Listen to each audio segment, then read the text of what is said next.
Shalom. Kahala Yahal Bashim Ashai, Bashim Pakwadash. Double honors to my teachers, the apostles and elders of Great Millstone. Peace and mercy to the elect, who are the house of David, reborn again in this generation.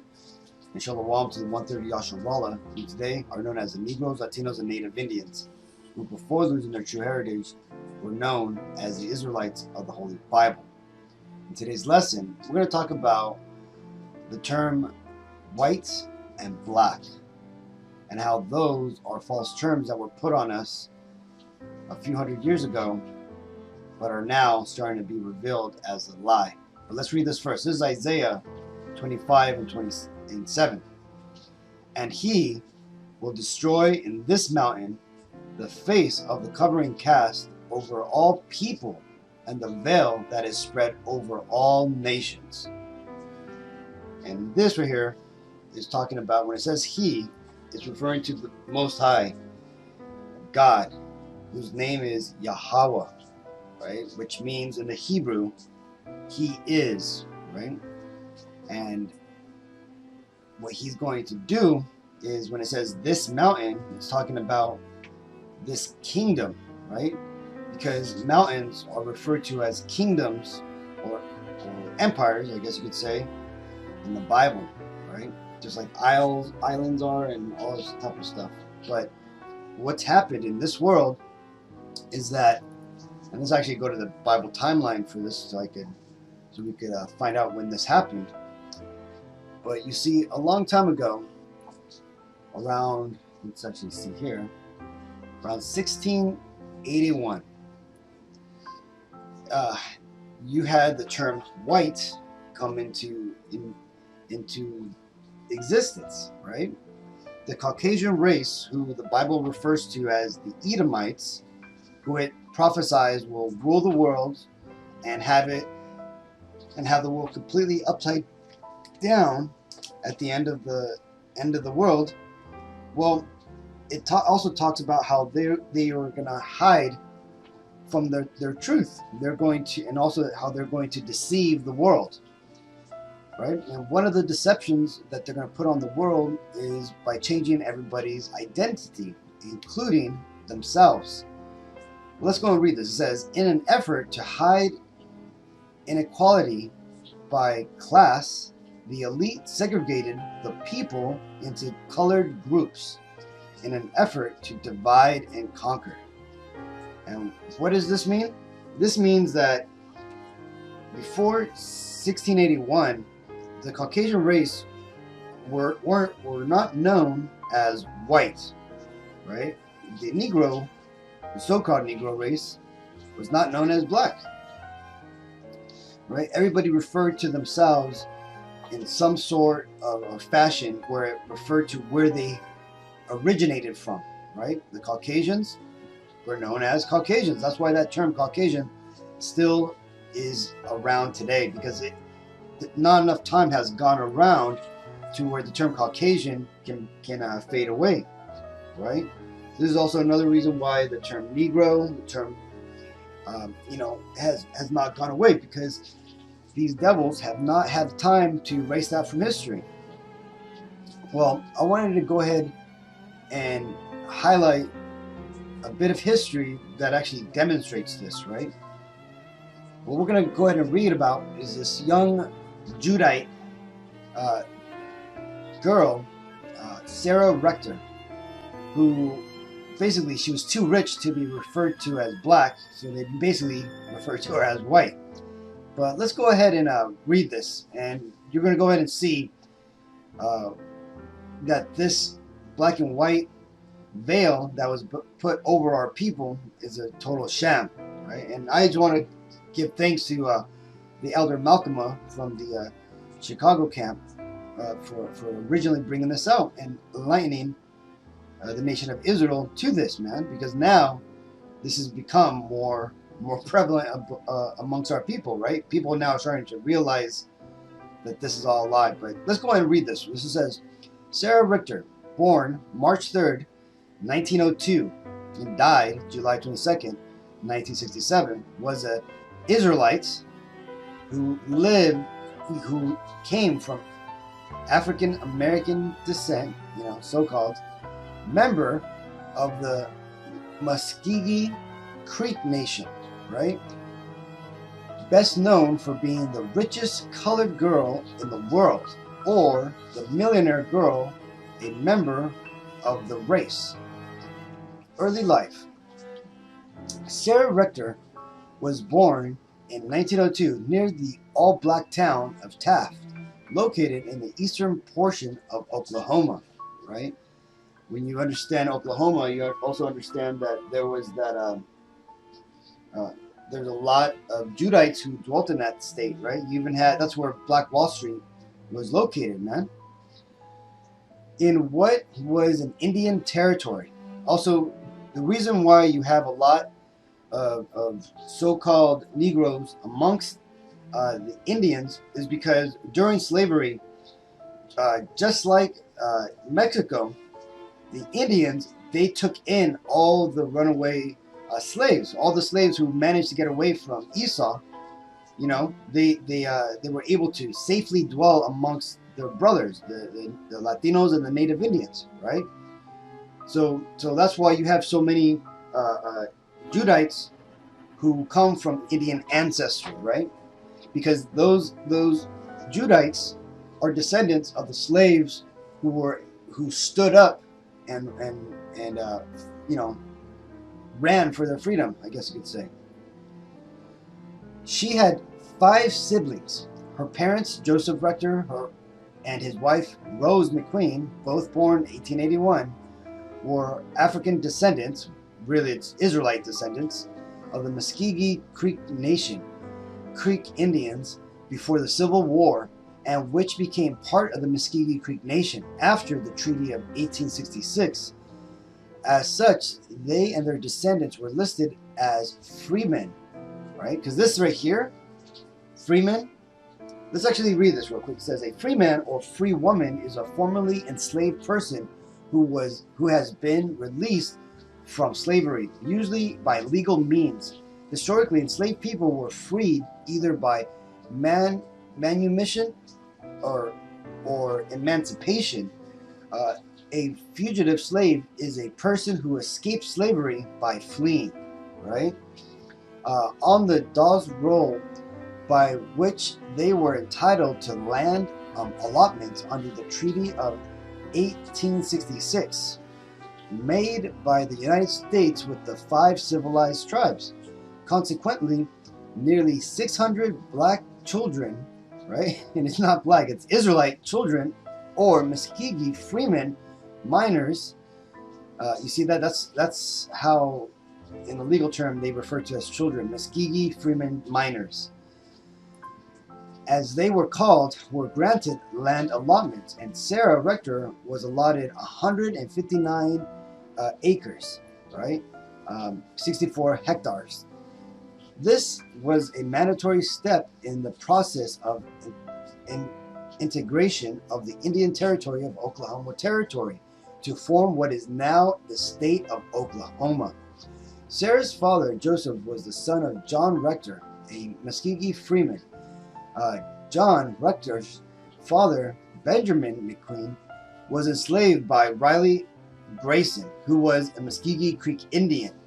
John Rector's mother, Molly McQueen, was enslaved by Muscogee leader Opati Ohala, right? Who fought in the Seminole Wars, right? Seminole Indian Wars, that's the tribe of Reuben, and split with the tribe, moving his followers to Kansas. You see, and this right here, when it says enslaved by, more than likely this was simply that they basically did that so that way nobody else would take them, and they basically kept them safe amongst their tribe, right?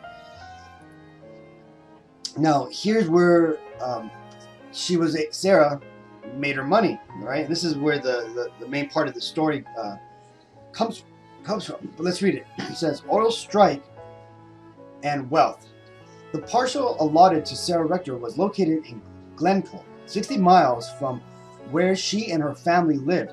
It was considered inferior and fertile soil, not suitable for farming, with better land being reserved for white settlers, right? Edomite settlers. The member of and members of the tribe. The family lives simply by not in poverty. However, the $30 annual property tax on Sarah's parcel was such a burden that her father petitioned the Muskogee County Court to sell the land. His petition was denied because a certain restriction placed on the land, so he was required to continue paying the taxes. To help cover his expense, in February 1911, Joseph Rector leased Sarah's parcel to the Standard Oil Company. And you can see this right here. There's a movie called There Will Be Blood, where it shows how Standard Oil would go around the United States. Right, the main guy, forgot his name, something Rockefeller, would go around and basically offer people to develop their land and drill oil for them, right, and cut them in on process. So that's on the profits, and that was a really good movie. So you brothers should watch it just so you could see how these devils were able to come up and get all that money from the oil.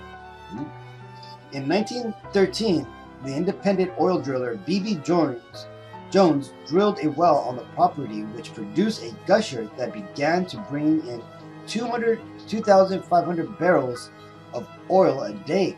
Rector began to receive a daily income of $300 from this strike. The law at the time required full-blooded Indians, black adults, and children who were citizens of Indian Territory with significant property and money to be assigned well-respected white guardians. You see that? Thus, as soon as Rector began to receive this windfall, there was pressure to change Rector's guardianship from her parents to a local white resident named TJ, right, or JT Porter, an individual known to the family. Rector's allotment subsequently became part of the Cushing Drumright oil field. Right? In October 1913, Rector received royalties of $11,567. As news of Rector's wealth spread worldwide, she began to receive requests for loans, monies, gifts, and marriage proposals, despite the fact that she was only 12 years old. Given her wealth, the Oklahoma legislature declared her to be a white person. Let's read that one more time. The Oklahoma legislature declared her to be a white person so that she would be allowed to travel in first-class accommodations on the railroad after it befitted her position. In 1914, an African-American journal, Chicago Defender, began to take an interest in Rector, just as rumors began to fly that she was a white immigrant who was being kept in poverty. The newspaper published an article claiming her estate was being mismanaged by her family and that she was uneducated and had a poor quality of life. This caused National African American leader Booker T. Washington and W.E.B. Du Bois to become concerned about her welfare. In June of that year, a special agent of the National Association of Advancement of Colored People, the NAACP, which we all know is ran by so-called Jews today, and was basically set up to appear to be a help for the Judite tribe, but in reality, it's a way to still continue to keep them down. James C. Waters Jr. sent a memo to Du Bois regarding her situation. Waters had been corresponding with the Bureau of Indian Affairs and the United States Children's Bureau over concerns regarding the mismanagement of Rector's estate. He wrote to her white financial guardian, "It is not possible to have her cared for in a decent manner by people of her own race, instead of by a member of a race which would deny her and her kind the treatment accorded a good yard dog." You see that wickedness, man? That's the That's the mercies of Esau, man. He's wicked to the core, right? This prompted Du Bois to establish the Children's Department of the NAACP, right? So that's where that bullshit comes from, which would investigate claims of white guardians who were suspected of depriving black children of their land and wealth.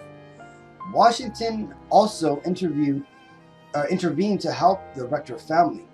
In October of that year, she was enrolled in the children's school, a boarding school at the Tuskegee Institute, right, in Alabama, right. This is also another place, a stronghold for the Judite tribe, right. You had the Tuskegee Airmen, who were basically Judites who were seen skilled enough to fly airplanes, right. They made it past all of those crazy barriers that Esau put up to keep Judah out of the sky, right.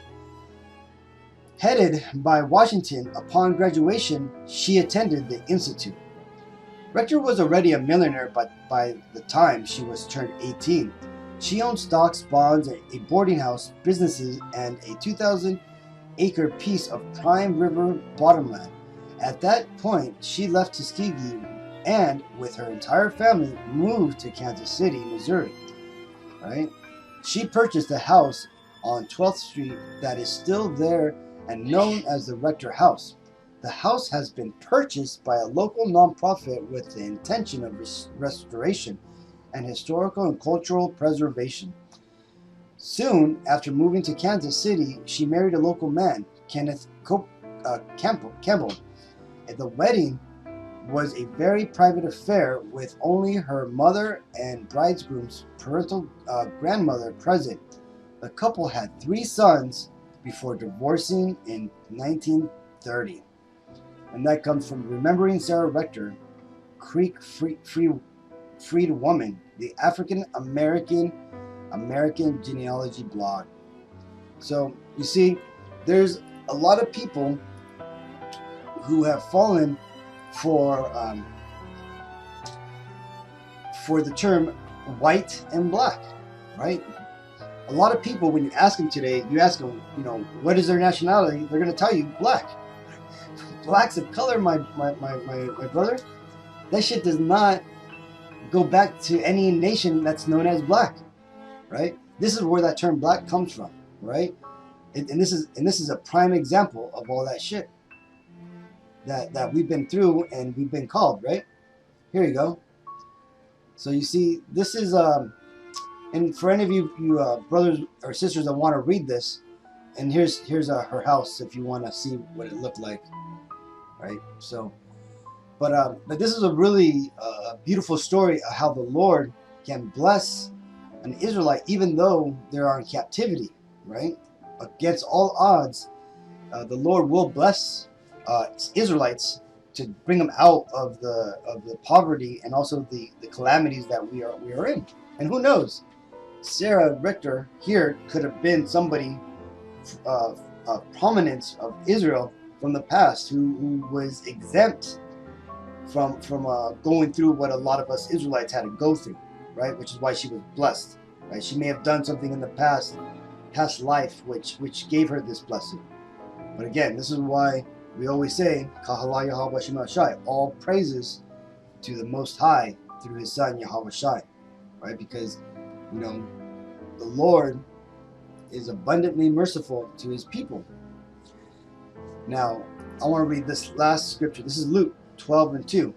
For there is nothing covered that shall not be revealed, neither hid that shall not be known. So just like the term white and black, and all these other false colors that were put on the nations, the world is starting to realize that the 18 nations that were that are described in Genesis 10 is the truth, right? The 195 nations which the UN declares to exist today, though they exist, they don't exist to the Lord. He still refers to us as these 18 nations. All the inhabitants of the world fall under one of these 18 nations of the world, right? And let's read this. Numbers 1:18. And they declared their pedigrees after their families by the house of their fathers. Right? That's one of the biggest misconceptions, is that you come from your mother's lineage, right? The Bible makes it very clear, and science also knows this and understands that you can only get the Y chromosome from the male, right? Is that you are what your father is. So there's no I'm half black and half Italian and half Japanese and a quarter, this and a 10th part German. No, you are simply what your father is. If your father is a so-called Mexican, and your mother is a Japanese, you're simply a Mexican that has, Ammonite or Japanese features, right? If you look at King David's grandma, Ruth, right, from the Ruth of the Bible, she was a Moabite, a so-called Chinese person, man, right? So, but with all that, I don't want to digress, but I just wanted to highlight this part of history. So with that, I want to give all praises to Yahweh, B'Hashem, Yahushai, B'Hashem Kapradash, the honors my teachers, the apostles and elders of Great Millstone. Peace and mercy to the elect. Shalom.